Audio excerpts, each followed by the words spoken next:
Hello and welcome to the Rocky Sports Talk Sheet. I just want to say, I just want to start out by saying, hearts and prayers go out to the people in Boulder, Colorado, right now. Um, they're pretty much a sad development right now that there was an active shooter in a store in Colorado. Um, There was some people that luckily got out. I don't. They're still trying to figure out what's going on. Hopefully nobody was killed. Hopefully there isn't really anybody injured. Like I said, don't really know the specifics. Um, a lot of people there right now still don't know the specifics of what's going on, but that there was a shooter, an active shooter at the store there. So really, really hope that everybody's okay. Everybody got out safely.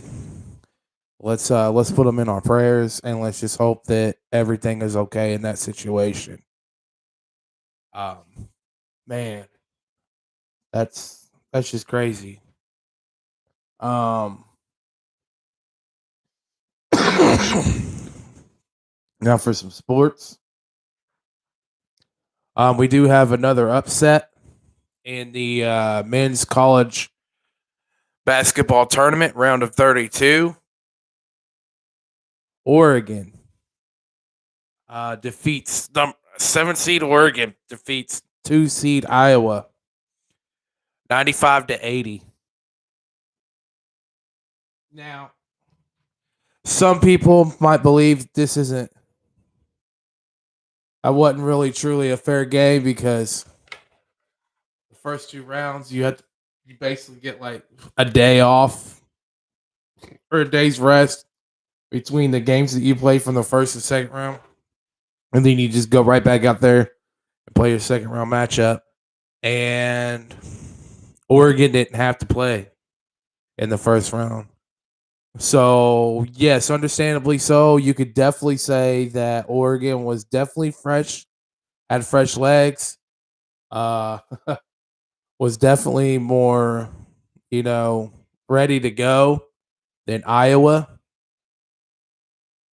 But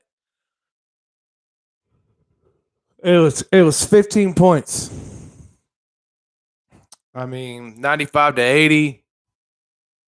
You still almost let a team score 100 points in a college basketball game, which is still, yeah, not good, Iowa. Garza did go off for Iowa. Um, a Cinderella story is continuing, but one ended in the same game, and that is 11 seed UCLA wins 67 against 14 seed Abilene Christian University 47. So, yes, Abilene Christian University 14 seed, their Cinderella story is now over, but 11 seed UCLA, their Cinderella story is going into the Sweet 16. Uh, so is Oregon's. They'll compete in the Sweet 16. Oregon to me isn't really that good of a team. I'm not going to sit here and lie. Um, yeah. More scores. We got a tight score. 8 seed LSU is looking to upset Michigan. Michigan has come back and taken a 2-point lead. Wow, guys. The Big Ten is really, really having a tough go in this tournament.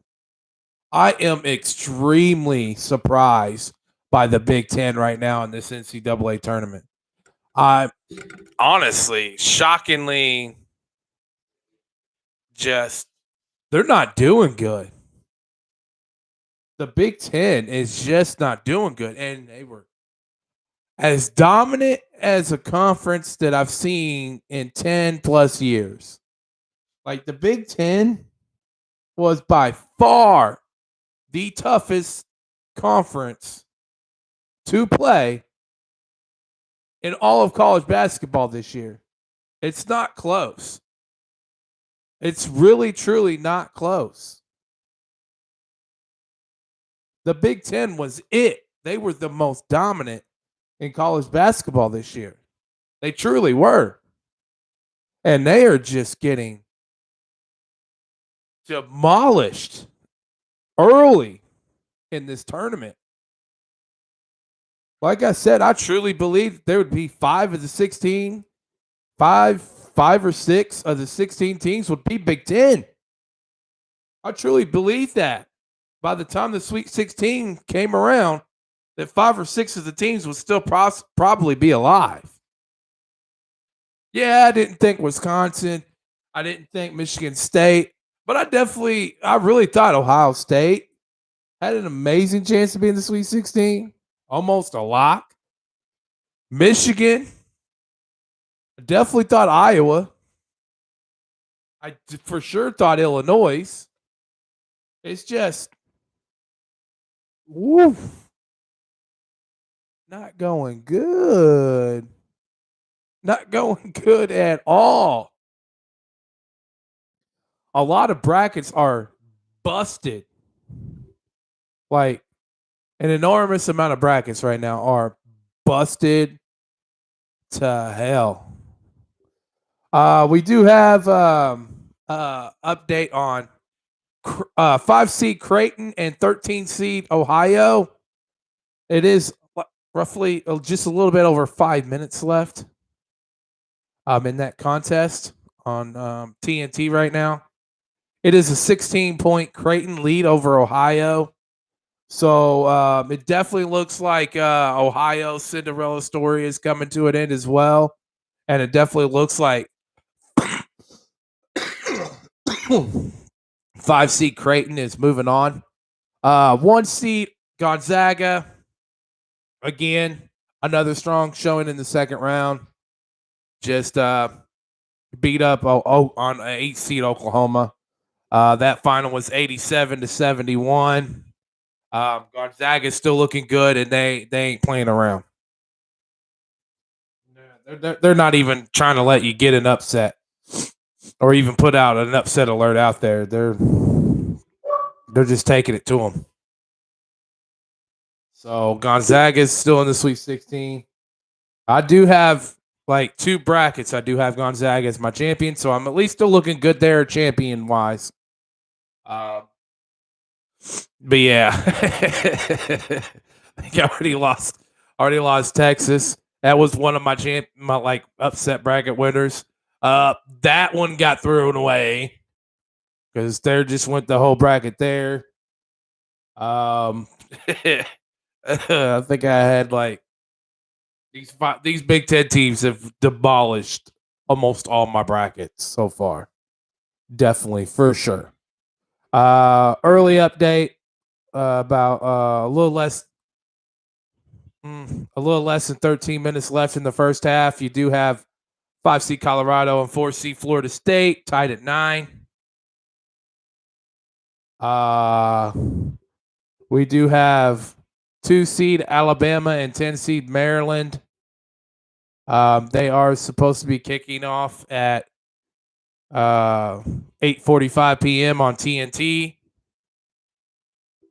And then at 9:40 p.m. on CBS, we have 3 seed Kansas and 6 seed USC tipping off.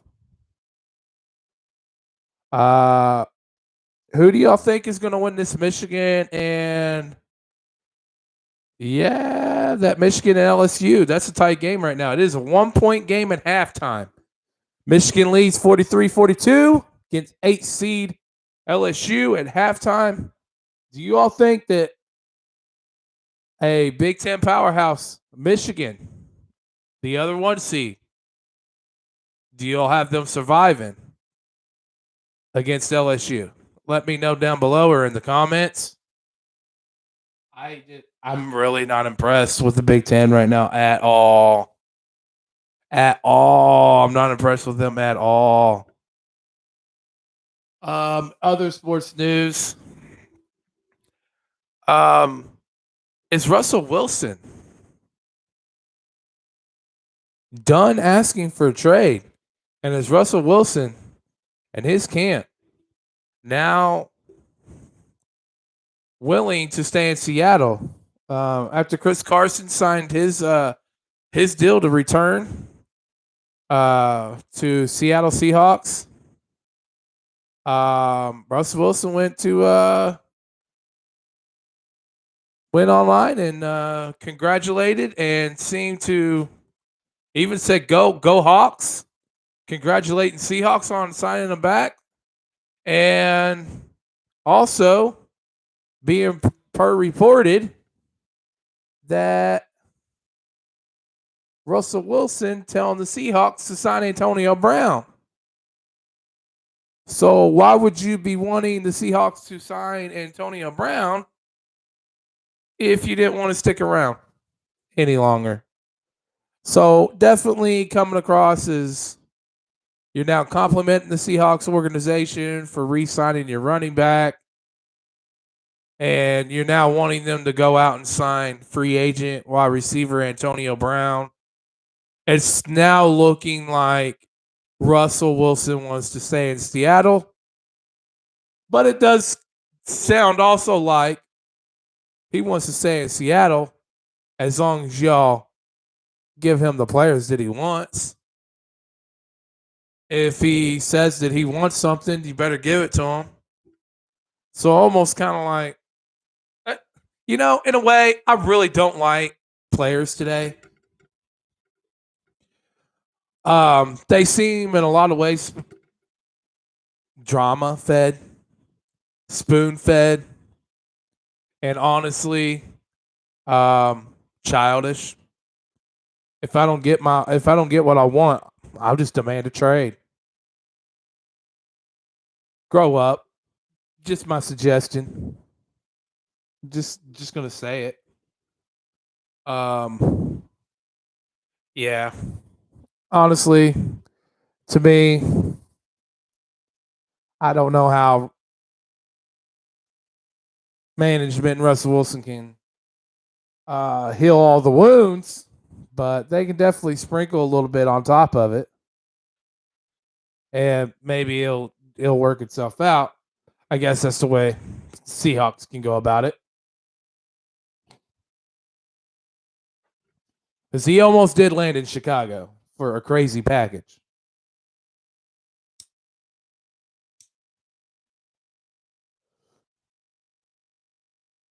Now,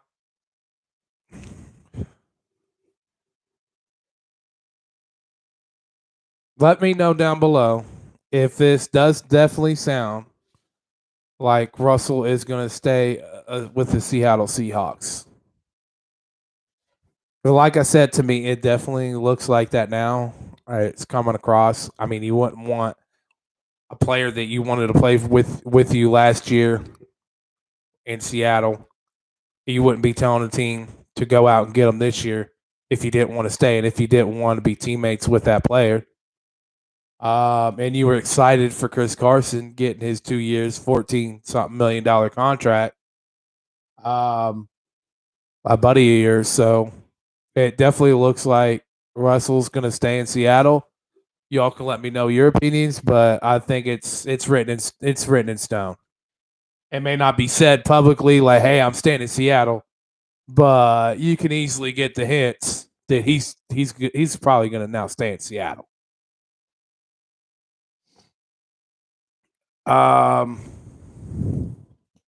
Let's see if we got some more NFL news.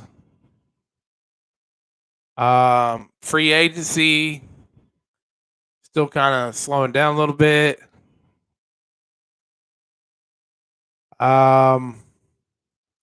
There is I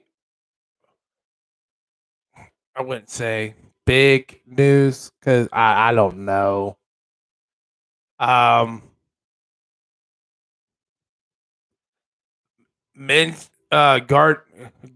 Minshew, the quarterback of the Jaguars, seems to be on the trade market. duh. Everybody knows who the starting quarterback's going to be pretty much going into this season. It's definitely going to be Trevor Lawrence. Like I said, I strongly believe the Jaguars are going to take quarterback out of Clemson, Trevor Lawrence, with the number 1 overall pick. So, yes, you could trade Gardner Minshew. I don't know the specifics of his contract, but I don't think it's a big contract. So, I mean, Gardner Minshew knows your system. You might want to maybe keep him as your backup. I mean, if he doesn't cost a lot, I don't know why you wouldn't want to probably keep Gardner Minshew. I mean, I know he's not the greatest quarterback on the planet because he's not, but there's been worse quarterbacks around the league. I'd take Minshew over Dalton right now. I mean, wouldn't you guys? I think Gardner Minshew is a solid backup quarterback. He'd be a solid number 2 quarterback. He's been a starter for the Jaguars. Played in some games. Like I said, knows the system. I honestly really wouldn't trade him away. Now, if your contract is over $10+ million, then we'd have to revisit that. I'd have to try to dump that contract. But if it's not that expensive, keep him around. You got a rookie. I mean, yeah, you'll have a different starting quarterback, of course, in Trevor Lawrence, but he's going to be under a rookie contract.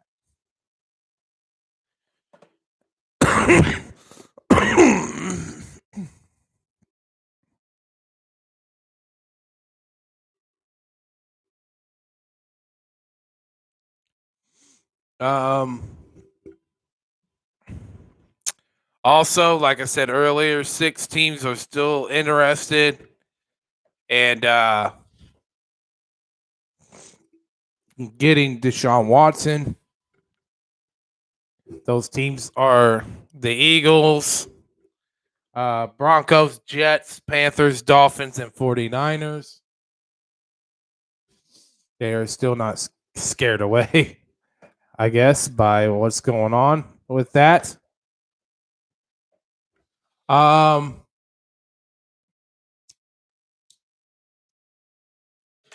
Cornerback Kyle Fuller, formerly released by the Bears, has signed with the Denver Broncos. Help out their secondary. And we all know that's one team that loves their defense. Let's be real. So that's probably a really, if you're not on the Bears, that's probably one of the few teams that's a perfect fit for Kyle Fuller is the Denver Broncos. They do, like I said, they do love their defense. Now the Jets trying to get in on the Deshaun Watson trade. Dude, I wouldn't do it. It's just my opinion. I'm going to give y'all a better idea. Zach Wilson with the 2nd overall pick would be my choice. Zach Wilson, if handled right, like I've said in other videos in the past, Zach Wilson out of BYU has a lot of Patrick Mahomes-like traits and can throw really well. He's tough, mentally tough. I like Zach Wilson. He is my favorite quarterback in this draft. Followed closely by Trevor Lawrence. But if I was the Jets, keep that number 2 pick and sign Zach Wilson. Seriously.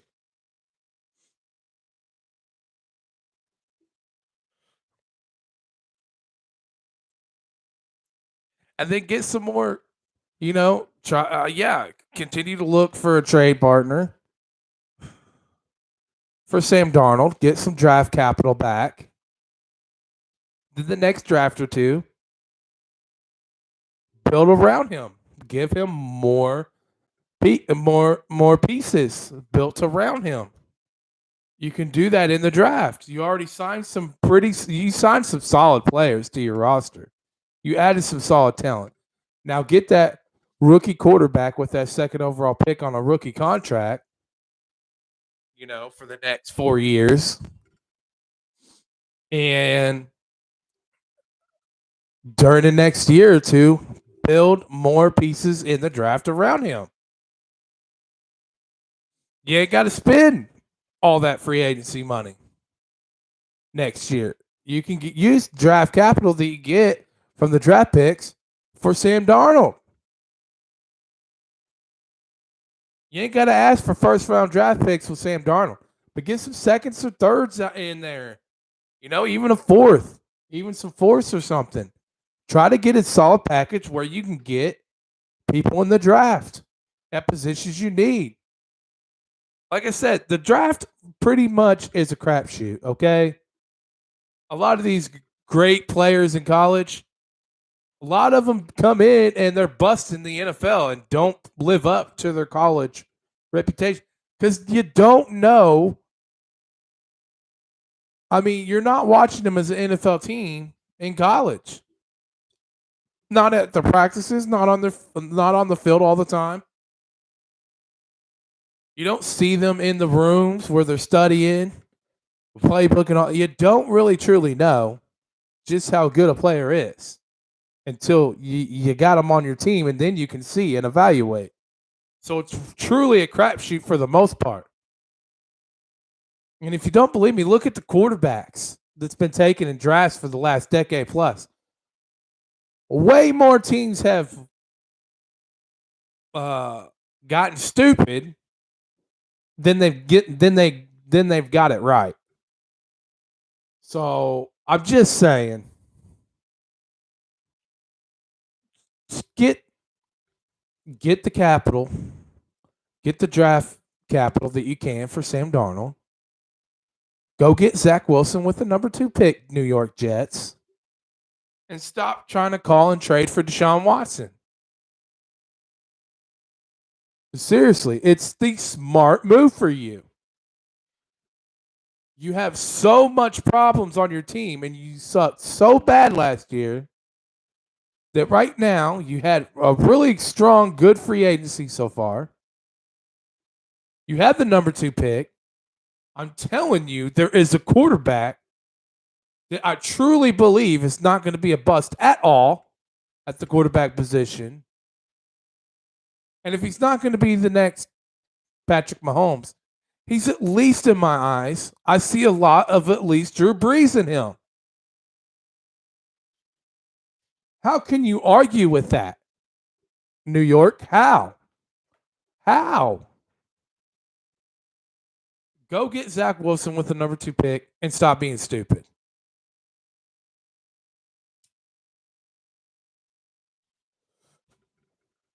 He'll be younger and possibly as talented or maybe a little bit more talented. And even if there's a drop off, it's not going to be by much, by my opinion. And you get them way, way, way, way, way cheaper. Way cheaper. Where you can build and put a lot more pieces around him than getting Deshaun Watson and paying said 30, 40, close to $40 million a year. It just makes more sense to me right now. It truly, truly does.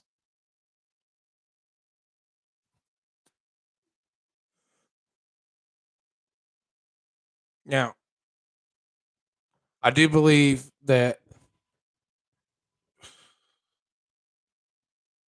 the Seattle Seahawks are pretty much going to keep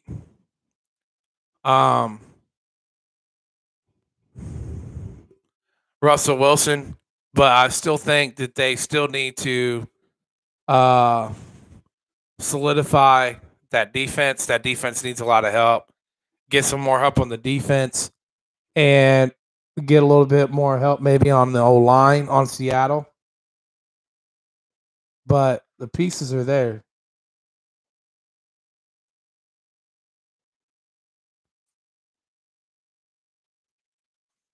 So yes, um, let me know what kind of topics y'all want. I'm willing to do videos. I want the fans to get more involved. So give me things that y'all want to talk about.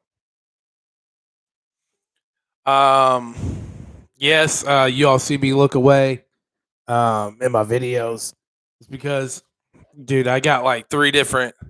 I got the TV going on sports stuff. I got the phone on sports stuff. So I'm trying to stay up to date. And if anything comes across, I'll let you all know. Like the guard dementia, I came across that. Uh, which you kind of saw coming because you knew that Trevor Lawrence was. I'm telling you, they're taking Trevor Lawrence. Either way, they're going to have a new starting quarterback with that number one overall pick. Um,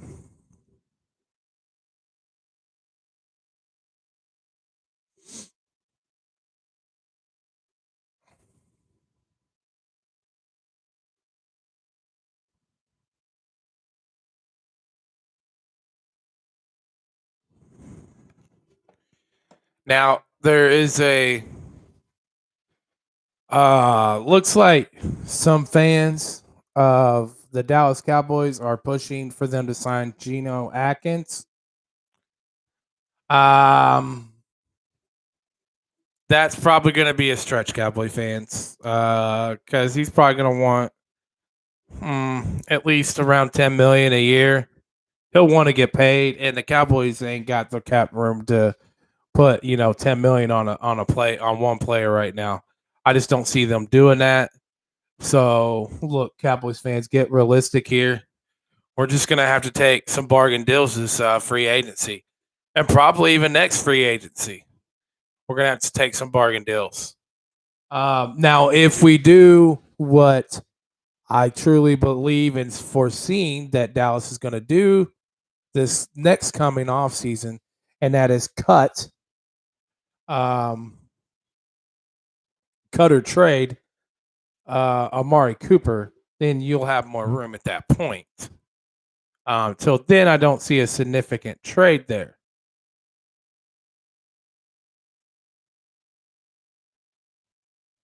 Um, Bear fans are still Bear fans have been aggressively calling out.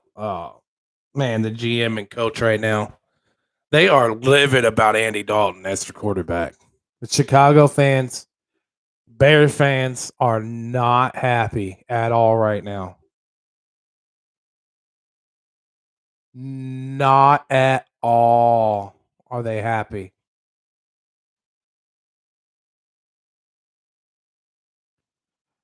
Um, I don't think that Deshaun Watson is going to be a Houston Texan soon. I do think he is going to be traded because I think that what's going on and the deals that one of these six teams is probably offering is still a pretty good deal. I think that they just want to move on. So let me know what you all think. But do you all think Deshaun Watson is still going to be traded in the midst of all this stuff coming out against him? If so, which of the six teams do you think, or if it's not a 16, one of the six teams I mentioned, let me know in the comments. But if it is, which of the six teams do you think is going to pull the trigger on Deshaun Watson? I'm doing score checks right now.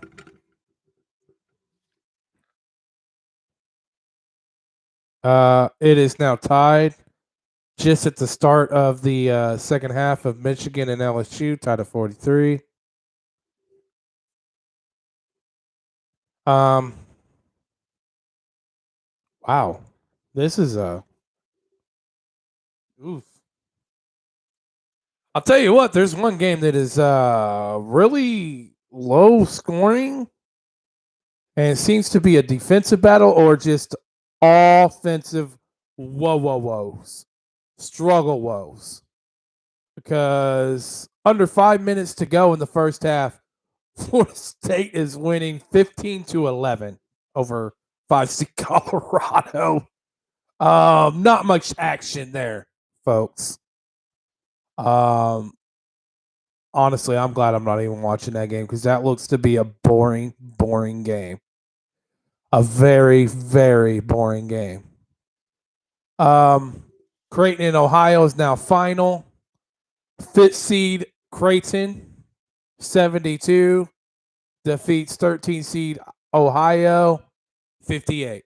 So a 14-point win for fifth seed Creighton, who is now in the Sweet 16. And depending on how this goes, man, Creighton might be able to just walks into Elite Eight and fight for that Final Four spot.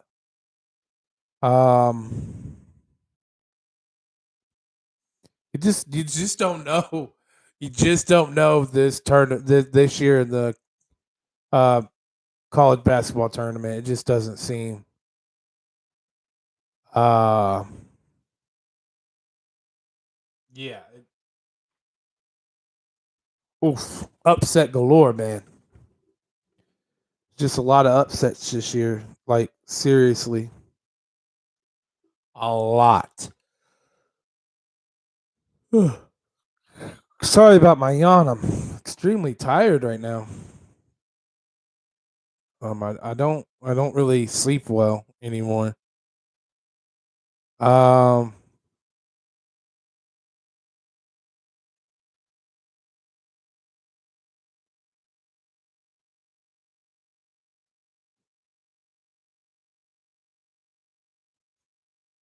mm, over here looking at, let me see here.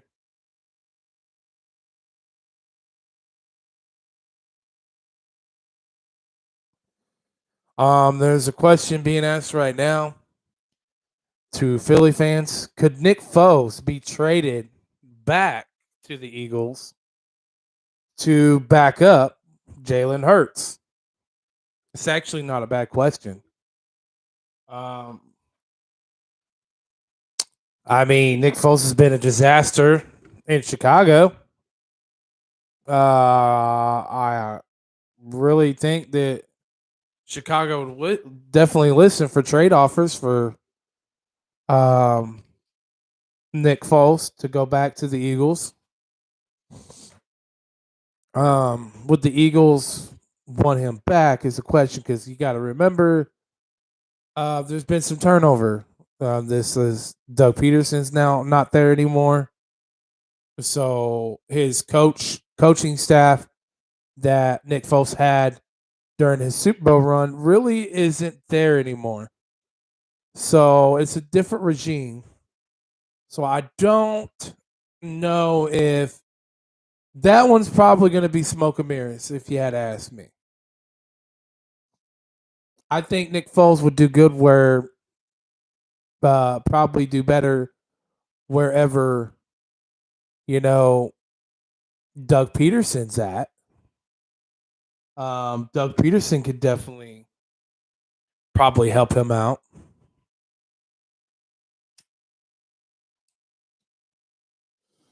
But Philadelphia, I just don't think that they want that drama again.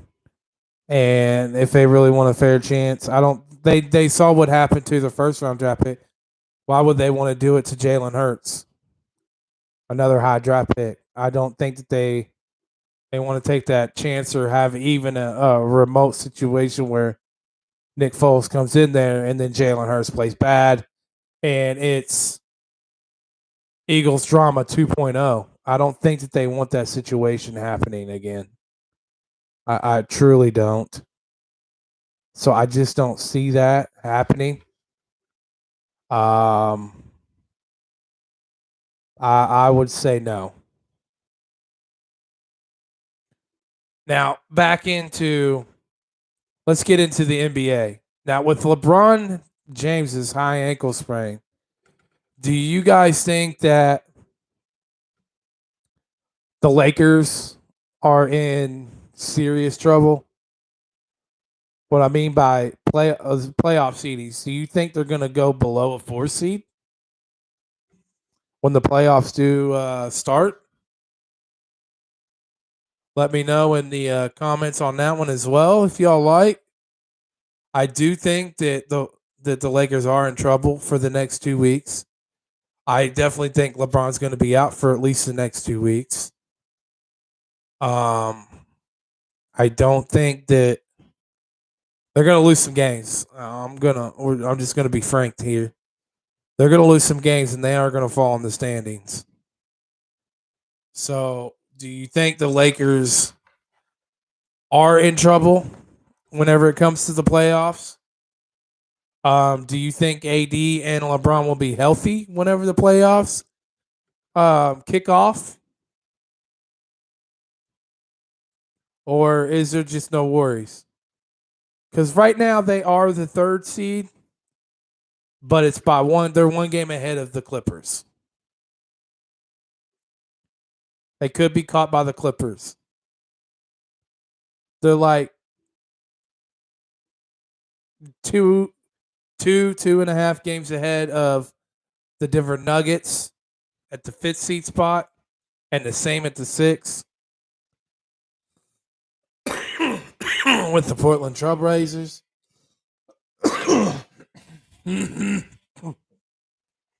I don't know. Honestly, I'm going to be honest here. In the next 2 weeks, after the next 2 weeks, we could see the Lakers sitting there in the 6th seed, realistically. It depends on how these teams below them also do during those 2 weeks.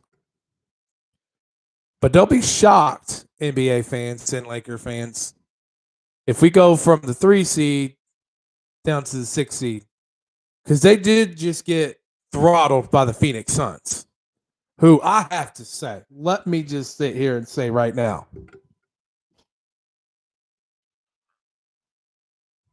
Chris Paul, after what he did last year with OKC,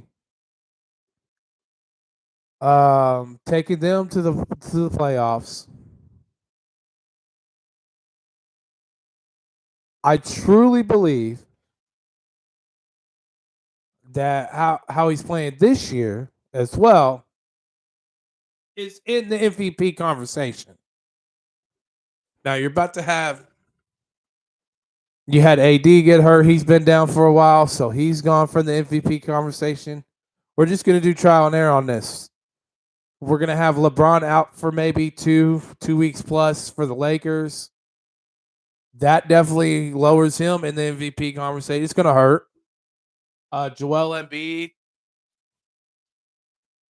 Um, what I'm saying is there's players that are gonna miss time that are in the MVP conversation. And here we have Chris Paul with a great season right now on another new team that 2 years in a row,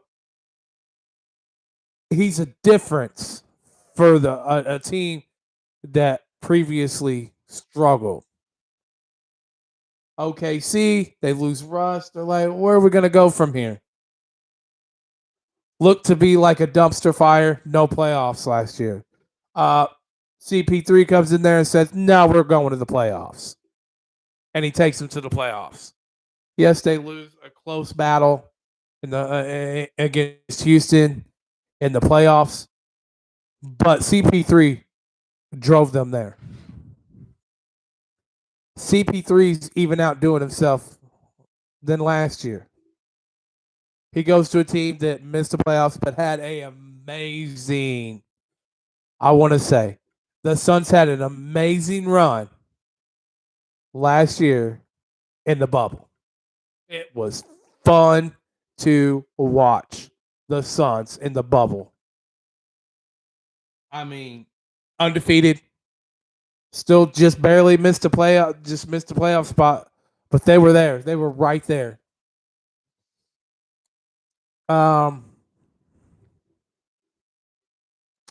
We got the Phoenix Suns. Listen to this, guys. 28-13 record. 2 games out of first place. 2 games back from the Utah Jazz in the Western The hard, tough Western Conference. He has the Phoenix Suns right now, him and Devin Booker, as the 2 seed in the West.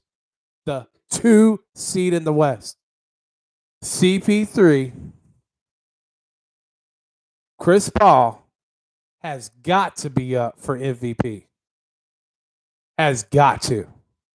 It will be an abomination if he is not in the top 4 or 5 right now for MVP. I honestly, I'd have him at third right now.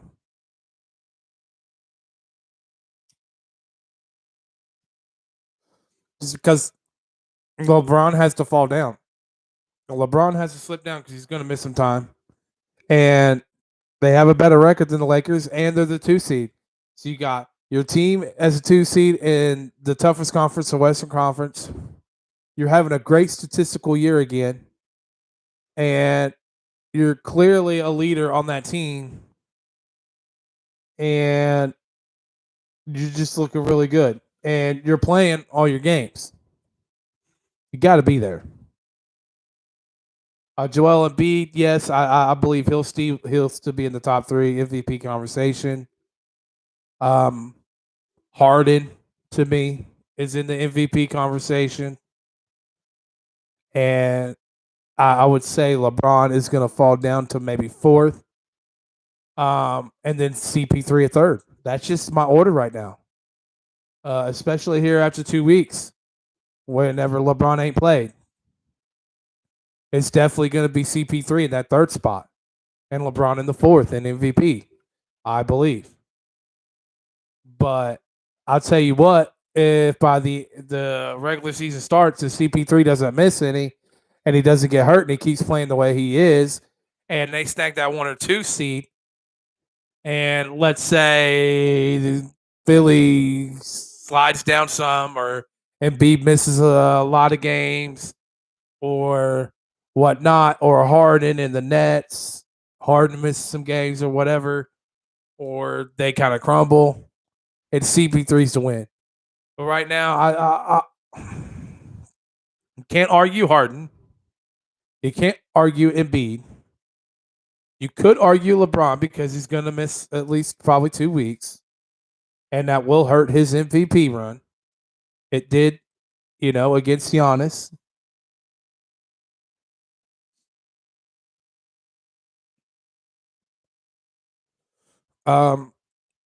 So y'all let me know. Again, I want to thank y'all for listening. That's the sporting news right now.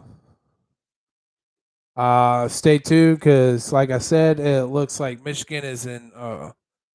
Keep up with that 8 seed LSU, 1 seed Michigan, because it looks like I said, there's a big chance that another big Big Ten school could fall in the 2nd round. I'll be shocked with how many Big Ten schools are going to be in the Sweet 16. Just, if any. Like, my Lord, what's going on? Big Ten has been a huge disappointment in the tournament. Just a huge disappointment. If y'all please could like and subscribe to the channel, it'd be greatly appreciated. I'm not going to be like some of them, but it really helps the analytics. Of course, it helps the analytics of the channel. But I just really want you guys to get more involved. I want us to grow. I want to continue with that. But just hit the notification bell, like and subscribe. Hopefully you all like the videos, and they're going to keep on coming, y'all. They're just going to keep on coming. Till next time, peace out, everybody.